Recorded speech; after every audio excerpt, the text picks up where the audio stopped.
Good evening, virtual universe. Welcome to my week 4 of my poetry blog. This week marks 10 days out from the winter solstice, and this has always been one of my favorite times of the year. As a little kid, I loved Christmas. I begged for the tree to go up. I wanted the whole nine. I wanted to do every part of it. I wanted light shows, I wanted gingerbread, I wanted presents, I wanted the whole thing. And as a non-believer now, I still love the Christmas season, and I see a lot of people who really truly hate the Christmas season and really hate having to feel nice. I read that one of the #1 things people dread about December is having to put on a happy face, and that is just too challenging for most of us. I believe in seasonal affective disorder. I know that when the light gets low and the days get short, that people start to go a little bit nuts, and there's this like built-in sadness and this terror that comes from knowing that it's going to be cold. Do I have enough food? Is my health good enough to help me survive the long nights? And as a San Franciscan, I almost feel out of touch with like how cold the world is sometimes. And that I walked the streets today and I saw probably 800 different species of flowering plants. There was purples and blues and pinks and oranges and yellows, and you couldn't tell that it wasn't May. Except for it was like the sun came up at like 7:45 and we'll probably be down at 4:50, and we have to fill everything that we would do with our normal day and everything that we would do with a normal amount of light into this tiny little window of activity. And I believe that's why most cultures have a sort of holiday at this time, or most cultures that live, in places where axial tilt is in play, is that we need something to cheer us up right now. We need something that is awakening. We have to celebrate how scary things could be. And I've always thought that Christmas was this strange thing where we got so greedy all of a sudden and also so charitable, and the two come as like simultaneous pushes. The desire to celebrate all that you have and all that is yours and all that people might be able to give you, and also the desire to be able to give it all away.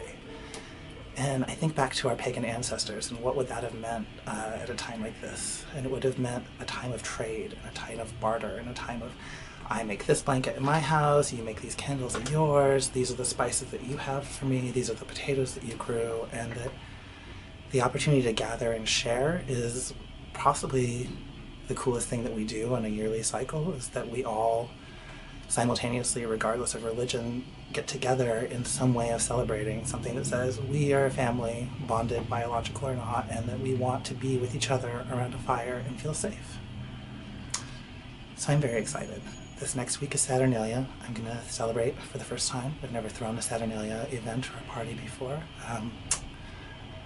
In ancient Rome, the statues of Saturn were made of marble, but they were bound with cloth or robe or chains throughout the year. And on Saturnalia, they would remove the bindings, and it was a time of lowered morals and a time of social equity and debt relief. It was a time where masters and servants switched places. And after spending years as a farmer, I think that what happens at this time of year is it's the only time where everyone can agree that we are not enslaved to the agricultural process, that it's too cold and the days are too short and nothing is growing and we don't have to do anything, that no one has to think about what's going where in the field, no one has to think about that fence, and that we take 2 weeks off. It's like a celestial reprise from work. It's like all of a sudden, even the days say, nope kids, have a day off, enjoy yourselves. And I believe that's one of the most important things we can do as a culture, is take days off, enjoy ourselves. Both the Pope and the Dalai Lama agree that one of the things we can do to make the world a more sustainable and just place is have more open public celebrations. And there's an amazing book by Barbara Ehrenreich called Dancing in the Streets, A History of Public Joy.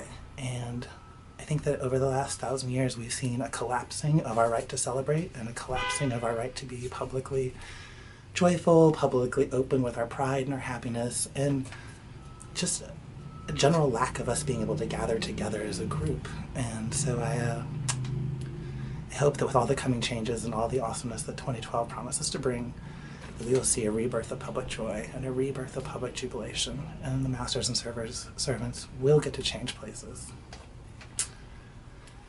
So I think that might be all I have to say right now about the holidays. I want to do something different. I've been reading famous poets' poetry the whole time, and today I want to read one of my own poems. This poem is called Seasonal Affective Disorder, or Axial Tilt is the Reason for the Season. The northern hemisphere has settled into its winter's nap, and I am full of ancient anxieties. Having fled the deathly cold to continent's edge, I know the frost will not take me, or even tarnish the lemons I tend, and yet I am full of ancient anxieties. And oh, and I know the world spins on grander schemes, and those in the cold have far greater needs. And oh, and I know. And oh, and I know the winter is full of wonderful things, and some of these holidays even exchange slaves with their kings. But still I am stuck in my cynic cycle. Still I am stuck in my head. Maybe I will always believe I deserve presents. Maybe I will always approach December with dread.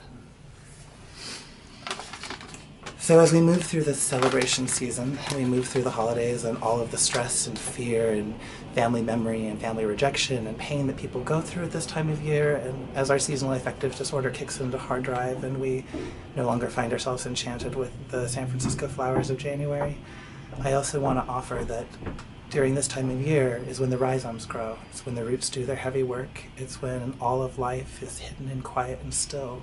It's when dreams are born and plots are hatched and schemes are made, and I bless all of us with a beautiful winter of social change. This week we saw the Russian people come out en masse in the freezing cold to protest. And we've heard of the Arab Spring and the British summer and the American autumn. If the Russians will bring the Russian winter, maybe next spring we really will birth a global revolution of social change. Thank you to the people of Russia who have jumped onto the global bandwagon. Thank you to all the people who are protesting the streets right now around the world. Season's greetings.